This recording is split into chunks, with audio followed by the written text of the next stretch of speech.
Sou o Wilson Diniz Velich, sou superintendente de fiscalização da Anatel e é um prazer estar aqui falando com vocês, todos os associados da Abratel.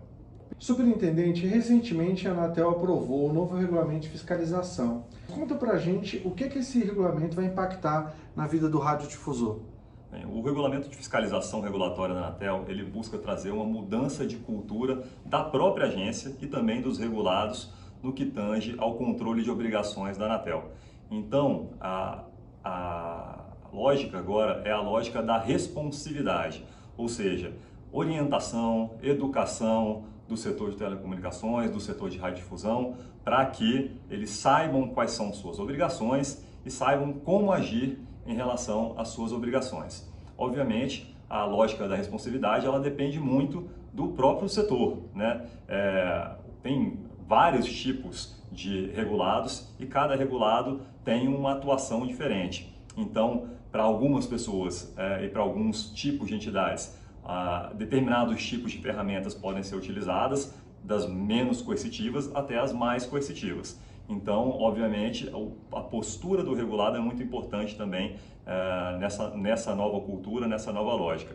Mas o que a gente quer, o que a gente tem buscado é que aconteça a regularização das condutas antes mesmo da atuação da Anatel ou a partir da atuação da Anatel, mas que isso aconteça sem a necessidade de um longo processo administrativo, de apuração de infrações e que a gente consiga então chegar no nosso resultado, que é a prestação de serviço de qualidade para o cidadão. Essa postura que o senhor cita, que é a postura mais responsiva, ela vai de alguma forma trazer alguns atenuantes, né, para o radiodifusor em relação às punições, às multas, ao regramento geral. Fala um pouquinho para nós sobre essa questão dos atenuantes. Essa é realmente uma questão muito importante. O novo regulamento, ele não só aprovou a lógica da fiscalização regulatória, mas também trouxe alterações no regulamento de aplicação de sanções administrativas da Anatel. E essa nova lógica traz, então, atenuantes, né, atenuantes mais contundentes em relação à prestação do serviço. Então, hoje, se o radiodifusor, por exemplo, por um acaso está cometendo alguma infração, algum regulamento da Anatel, se ele cessar completamente essa infração antes mesmo da Anatel ter que fazer atuação em campo, em um processo administrativo posterior, caso venha ter uma multa, ele pode ter até 90% de desconto em cima dessa multa a ser aplicada. Caso a atuação do regulado, né, caso a atuação do radiodifusor aconteça após a atuação da Anatel, mas antes do procedimento de apuração de descumprimento de obrigações, que é o que a gente chama de PADO na Anatel, que é o processo administrativo para a aplicação de sanções, se essa atuação acontecer nesse meio tempo, depois da atuação da Anatel, mas antes da apuração da infração num processo administrativo, o atenuante ele pode chegar a 70%. Se ele já acontece durante o processo, 50%, e se ele acontece nos finalmente do processo, aí pode chegar até 20%. Agora, tem uma coisa, esse novo regulamento ele traz também medidas reparatórias ou preventivas, né, que podem ser aplicadas antes mesmo de a gente pensar em sancionamento da empresa. Então, por exemplo, a gente pode fazer um plano de ação, um plano de conformidade para que o regulado ele ajuste suas condutas antes mesmo de ter que ser aberto esse processo administrativo. Caso o regulado ele cumpra com todas as suas obrigações do plano, ele vai ter uma sanção mínima de advertência. Agora, caso ele não descumpra qualquer uma dessas obrigações do plano, aí tem um agravante em cima dessa infração. Então, o importante é isso, o importante é regular a situação o mais rápido possível, né, evitando aí processos desgastantes, burocráticos, né, que podem perdurar por algum tempo.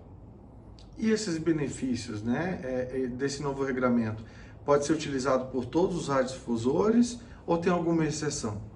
Perfeitamente, ele pode ser utilizado por todos os radiodifusores. A única exceção seria para os casos onde o desenvolvimento de atividade clandestina de telecomunicações.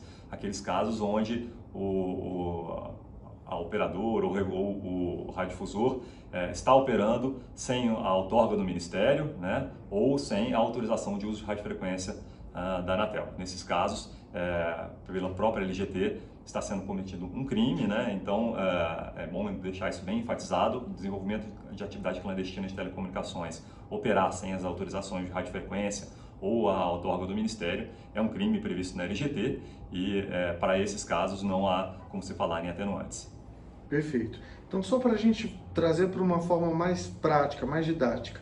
Então, a partir do recebimento do ofício, né, da Secretaria de Fiscalização, caso o radiodifusor opte por atender os requisitos atenuantes, basta ele cumprir o que se pede e comunicar à Anatel? Exatamente. Então nós estamos encaminhando agora um ofício e esse ofício está trazendo algumas novidades, justamente por conta desse novo regulamento da Anatel. Então a gente explica sobre uma eventual denúncia, né, em relação à conduta que o radiodifusor está tomando e verifica com ele se realmente está havendo aquela conduta e se houve por acaso a cessação da infração dessa conduta. Caso já tenha havido, e o ofício tenta explicar isso, você pode obter esses atenuantes previstos no novo regulamento, seja o de 90%, caso você já tenha resolvido os problemas antes mesmo da Anatel ter que ir a campo, ou caso após essa comunicação, né, você, a partir do momento que toma ciência disso, resolva o problema, pode ter o atenuante de até 70%. Em linhas gerais, quais considerações finais o senhor teria para falar a respeito da fiscalização no setor de radiodifusão? Bem, a gente sabe que o setor de radiodifusão é um setor muito difuso, né? É um setor que, diferentemente das grandes empresas de telecomunicações, é um setor que tem um nicho de mercado e que eventualmente não pode contar com uma grande gama de advogados, né, de estrutura jurídica, e a gente sabe que cada um a gente tem que tratar de forma, como a gente fala, de regulação assimétrica, né? A gente tem que tratar cada caso na sua especificidade. Então eu acho que o importante desse regulamento é isso, ele traz aqui orientações para que a Anatel haja de uma forma mais educativa, tentando resolver os problemas antes mesmo de ter que trabalhar com ações, com ferramentas de controle, de comando e controle, e para que assim a gente consiga resolver as questões junto aos radiodifusores, entendendo as suas necessidades. Então, acho que esse novo regulamento ele vem para isso e eu acho que essa ação que a gente está fazendo aqui agora, né, essa comunicação com todos os associados da Abratel é um dos grandes passos para que a gente consiga realmente trazer essa educação e essa conformidade na hora de realizar a prestação de serviço para o cidadão, que é o foco do nosso trabalho e é o foco do trabalho de todos os radiodifusores também. Bem, eu quero deixar um recado para vocês, dizendo que a Superintendência de Fiscalização está aberta a discutir, está aberta a entender as suas dificuldades e faço um apelo para que a gente consiga resolver eventuais problemas, eventuais descumprimentos de obrigações da Anatel de uma forma célere, tentando nessa forma proativa resolver essas questões sem a necessidade de abrir grandes processos demorados, processos custosos, e para que assim a gente consiga realmente prestar um serviço de qualidade para o cidadão.